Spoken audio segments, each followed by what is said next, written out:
When you imagine medieval peasants surviving winter, you probably picture them huddled around a roaring fire, wrapped in thick fur cloaks, maybe sipping hot soup while snow falls peacefully outside. Cozy, right? Comforting? Here's the truth they don't show you in movies. Medieval peasants didn't survive winter because they were warm. They survived because they got creative. Desperately, sometimes disgustingly creative. We're talking sleeping next to pigs. We're talking walls packed with cow dung. We're talking about waking up every single morning and checking if your toes are still attached. Because here's the thing, your average peasant hut had no chimney. No glass windows. No insulation. Just wind howling through cracks, smoke burning your lungs, and a dirt floor that turned into frozen mud the second the sun went down. The inside temperature was usually just a few polite degrees warmer than outside. Congratulations. You're sleeping in a slightly less freezing version of a meat locker. So how did they pull it off? How did millions of ordinary people, farmers, laborers, families with crying children and grandparents who couldn't work, make it through nights that would send a modern camper running back to their car within an hour?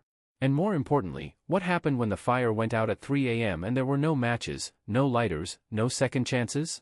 Before we get into that, hit that like button if you've ever complained about your apartment being drafty. And subscribe if you want to feel grateful for central heating.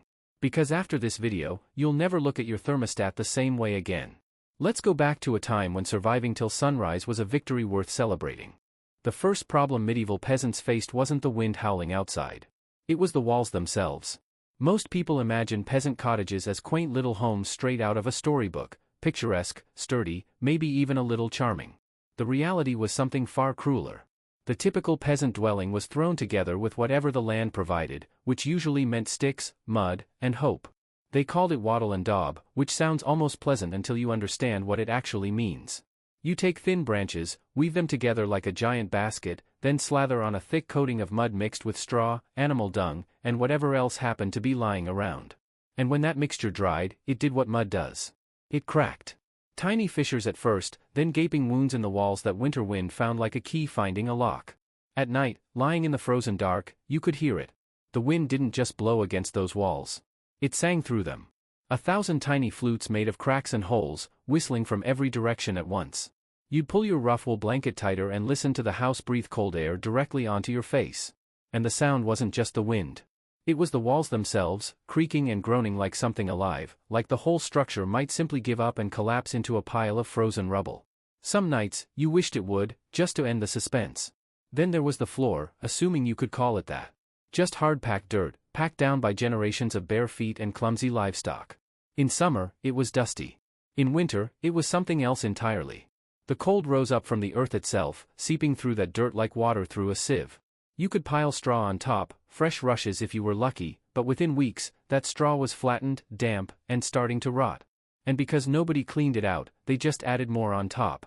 Layer after layer of compressed, moldering vegetation, slowly composting beneath your sleeping body, giving off heat in the most disturbing way possible.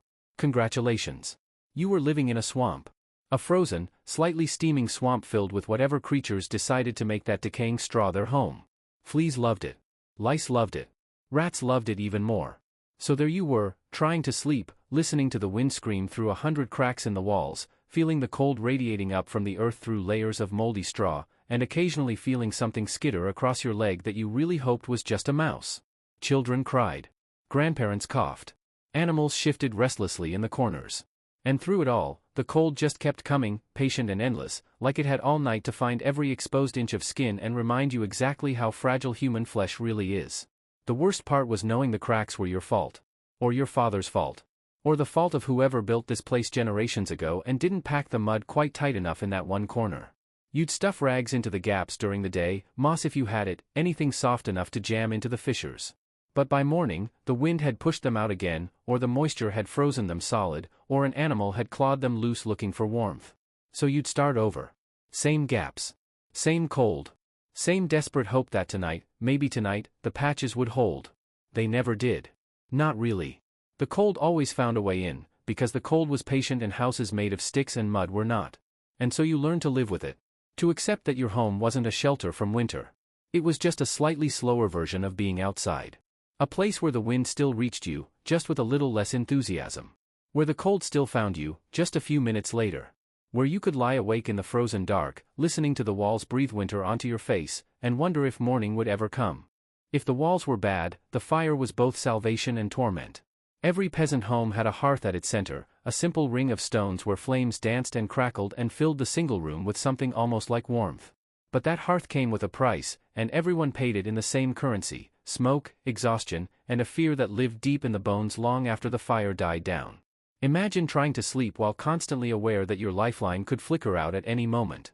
The fire wasn't like modern heating, something you set and forget. It was a living thing, hungry and demanding, requiring attention every hour of every freezing night. Someone had to stay awake to feed it, to poke it, to whisper encouragement at its dying embers when the last log crumbled to ash too soon. Families took turns, rotating through the darkness like sentries guarding a fortress. You'd sleep for a few hours, then feel a rough hand shaking your shoulder, and suddenly it was your turn to stumble through the pitch black toward the glowing remains of what kept everyone alive. And let's talk about that smoke for a moment, because nobody ever mentions the smoke. Most peasant huts didn't have chimneys. Think about that. A fire burning constantly inside a sealed room with no chimney. The smoke just hung there, drifting upward until it found cracks in the thatch, slowly filtering out through the same gaps that let the cold in. Which meant you spent all winter breathing air thick with wood smoke, your lungs burning almost as much as your fingers, your eyes constantly watering, your clothes and hair and skin all taking on that permanent scent of campfire that no amount of scrubbing could remove. By morning, you'd cough up things that shouldn't exist inside a human body. By February, you'd accepted that this was simply what breathing felt like now. By March, you'd forgotten there was ever another way. Children suffered most. Their small lungs couldn't process the constant assault, and infant mortality spiked during winter months not just from cold, but from respiratory infections bred in those smoky, airless rooms. Mothers held coughing babies close to the flames, praying the warmth would help, knowing the smoke was making it worse, but what choice did they have? Let the fire die and freeze, or keep it burning and slowly poison your own children. Winter forced choices like that. Cruel choices. Impossible choices. The kind that haunt you long after spring finally arrives. And then there was the banking.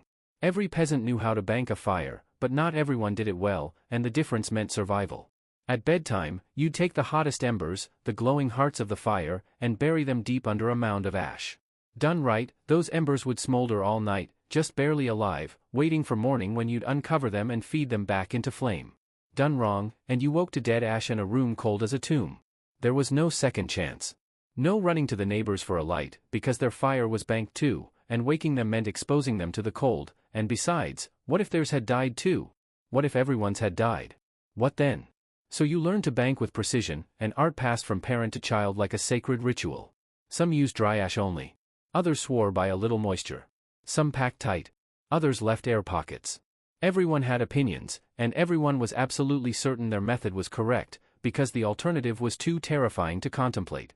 You'd lie awake sometimes, even when it wasn't your shift, wondering if the embers were still glowing under their blanket of ash. Wondering if you'd done it right. Wondering if you'd wake up at all. The fire was life, but it was also anxiety made visible, a constant reminder that survival hung by the thinnest thread. One mistake. One forgotten shift. One ember that died instead of smoldered. That's all it took. And in the frozen dark of a medieval night, with the wind screaming through cracks and the walls groaning and the animals shifting restlessly in their corners, everyone knew exactly how thin that thread really was. They felt it in their bones every time the fire flickered low. They heard it in every cough from the children. They saw it in the faces of grandparents who might not see another spring. The fire burned, and while it burned, they lived. But they never forgot that flames could die, and when they did, so would they. If the fire was the heart of the medieval home, the animals were its furnace. And not a clean, quiet, modern furnace that hums politely in the basement. We're talking about a living, breathing, snorting, stomping pile of body heat that came with hooves and teeth and absolutely no concern for human comfort.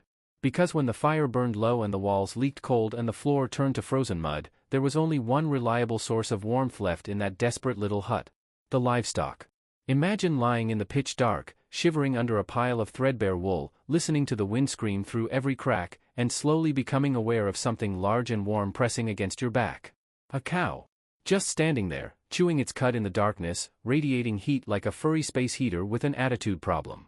You didn't ask permission. You didn't worry about personal space. You just pressed closer, because that cow was alive, and being alive meant being warm, and warmth was the only currency that mattered when the temperature dropped low enough to freeze the piss in the chamber pot. But the cow wasn't alone. Goats lounged near the hearth, their weird rectangular pupils gleaming in the ember light, chewing on things they definitely shouldn't be chewing. Pigs found the warmest corners and planted themselves there like hairy, snoring boulders, completely indifferent to whether they were blocking the door or lying on someone's only pair of shoes. Chickens roost in the rafters, occasionally shifting position and showering whoever was below with feathers and worse. And geese. If you've never shared a room with a goose, you cannot understand the particular terror of waking up at 3 a.m. to that hiss, that judgmental, prehistoric hiss, coming from somewhere near your face. The smell alone would make a modern person vomit. Animal manure, wet straw, soured milk, unwashed human bodies, wood smoke, and whatever the pig dragged in from outside all mixed together into a fog so thick you could taste it. You didn't just smell the animals. You breathed them. You wore them. By February, every surface in that hut was coated in a fine layer of organic residue that defied description. But here's the thing about survival. You stop noticing. The nose adapts. The brain learns to filter out the stench of a goat farting 3 feet from your head because if you focused on it, you'd go mad. And besides, that goat was warm. That goat was alive. That goat, despite its best efforts to destroy your sanity with its constant chewing and bleeding and general goat nonsense, was helping you survive. The strategic placement of animals mattered, too. Cows, being largest, usually claimed the warmest spots near the family sleeping area.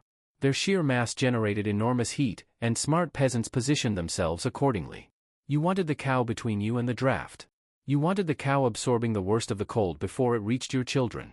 You wanted the cow's slow, rhythmic breathing, that steady in and out of warm, moist air, to be the last thing you heard before sleep took you. And if the cow shifted in the night and its tail smacked you in the face, well, that was the price of warmth. You paid it without complaint.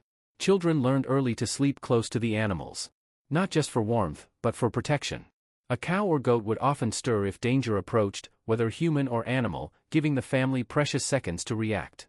And in winter, when wolves grew bold and desperate, those seconds could mean everything. So you tucked your little ones next to the livestock, whispered a prayer, and prayed that the animals would prove more alert than you in the frozen hours before dawn. Of course, the animals had their own ideas about comfort. Goats, being goats, would eat anything. Blankets. Clothing. The thatch overhead. You'd wake to find your only cloak half chewed and a goat staring at you with absolutely no remorse. Chickens would occasionally forget they couldn't fly well and launch themselves from the rafters directly onto someone's face. Pigs would root through the straw bedding, disturbing weeks of careful arrangement, and then look personally offended when you yelled at them. And through it all, the cow just stood there, warm and massive and utterly indifferent, chewing its eternal cud like it had all the time in the world. But here's what the history books don't tell you. That chaos, that stinking, noisy, impossible chaos, was exactly what kept people alive. The animals weren't just furnaces. They were companions in the truest sense. Creatures who breathed the same frozen air, endured the same endless night, and somehow, through sheer stubborn presence, made survival feel possible. You'd lie there in the dark, pressed against a cow's warm flank, listening to the wind howl and the pigs snore and the chickens mutter in their sleep, and you'd think, we're all in this together. Every warm body in this room is fighting the same cold. Every heartbeat, human or animal, is a small victory against the dark. And in the morning, when you stumbled outside to find the world frozen solid and your breath crystallizing instantly in the air, you'd look back at that crowded little hut and feel something unexpected. Gratitude. For the cow that kept you warm. For the goat that ate your cloak but also alerted you to the wolf. For the pig that snored loud enough to drown out your own fears. For every stinking, noisy, impossible creature that made it through another night. Because winter didn't care about species. Winter just took. And anything that survived it with you, anything at all, was family. But even with a house full of animals and a fire that barely held on, the cold still had ways to reach you. Because the clothes on your back, those scratchy, threadbare layers you'd worn for months without washing, they had secrets too. Secrets that might disgust you. Secrets that might save your life. The animals kept you warm from the outside, their bodies pressed against yours in the frozen dark, sharing heat like it was the most natural thing in the world. But the cold didn't just attack from without. It seeped through everything you wore, every threadbare layer you'd wrapped around your shivering flesh, and what you wore was rarely enough. Medieval peasants didn't have wardrobes full of options. They had maybe 2 tunics, a cloak if they were lucky, leggings that bagged at the knees, and foot wrappings that disintegrated after weeks of trudging through frozen mud. By modern standards, they were dressed for a light autumn stroll, not a winter that could freeze water inside the hut. But they had a secret. A disgusting, brilliant, life-saving secret that turned their own filth into armor. You see, medieval peasants didn't wash their clothes. Not because they were lazy, not because they didn't care about hygiene, but because washing meant death. Think about it. To wash your only tunic, you'd have to drag it down to the frozen stream, break through the ice with numb fingers, scrub it in water cold enough to stop your heart, then hang it up and wait. Wait for days, maybe weeks, for it to dry in air that never rose above freezing. And while you waited, you'd have nothing to wear. Nothing but your skin against the wind. So you didn't wash. You just didn't. You wore that tunic day after day, week after week, month after month, until it absorbed everything your body could produce and more. And here's where it gets interesting. That filth, that buildup of sweat and skin oils and wood smoke and food drippings and whatever else life threw at you, it didn't just sit there. It soaked into the fabric, filled every tiny gap between the wool fibers, and slowly, imperceptibly, transformed your clothing into something new. Something waterproof. Something windproof. Something that held your body heat instead of letting it whistle away through the weave. By December, your tunic was crusted with the evidence of your existence. By January, it had developed a kind of armor, a shell of compressed grime that the wind couldn't penetrate. By February, you weren't just wearing clothes. You were wearing the entire winter. Every meal you'd eaten, every fire you'd sat beside. Every meal you'd eaten, every fire you'd sat beside, every anxious sweat in the middle of some frozen night, it all became part of the fabric. That grimy, crusted tunic was more than just clothing now. It was a record of survival. A diary written in stains and smells. And as disgusting as that sounds to modern ears, it worked. The wind couldn't penetrate that layer of compressed humanity. The cold slid right off it.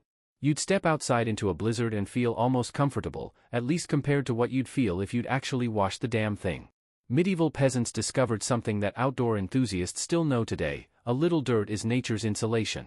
But the filth had another purpose too, one that nobody talked about but everyone understood. The smell.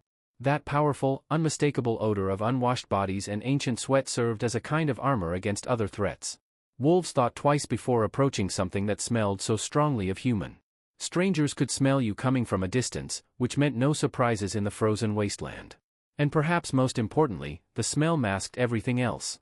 The blood from a fresh kill. The fierce sweat of a child. The particular scent of weakness that predators, both animal and human, could detect from miles away.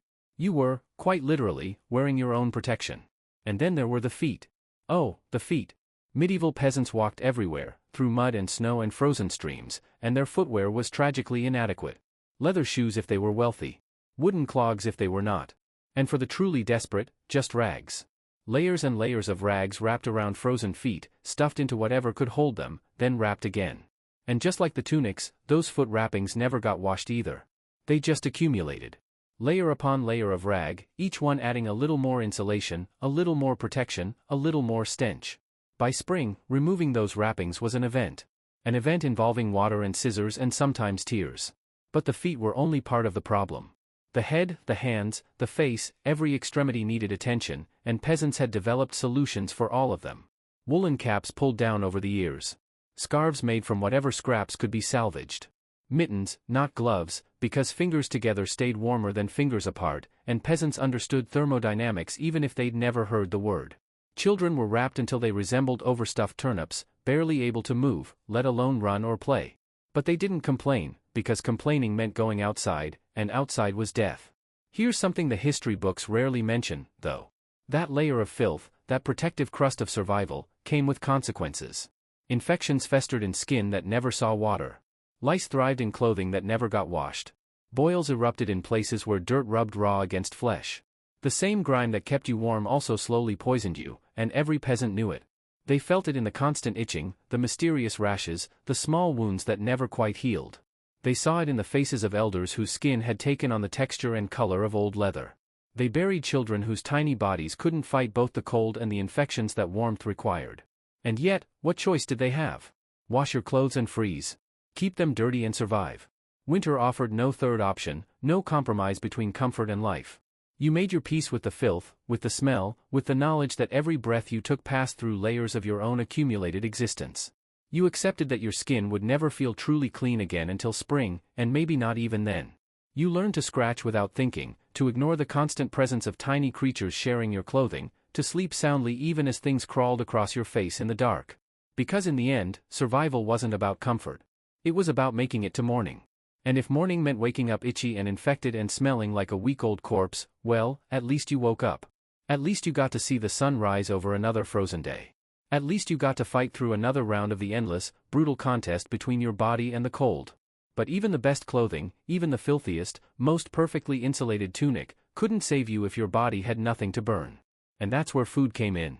Because in the medieval winter, what you put in your stomach mattered almost as much as what you put on your back. Maybe more. And the peasants had figured something out about eating before bed that would shock you. Something that turned their meager meals into weapons against the cold. Something that, like everything else in their lives, came with risks and costs and consequences that followed them all the way until dawn.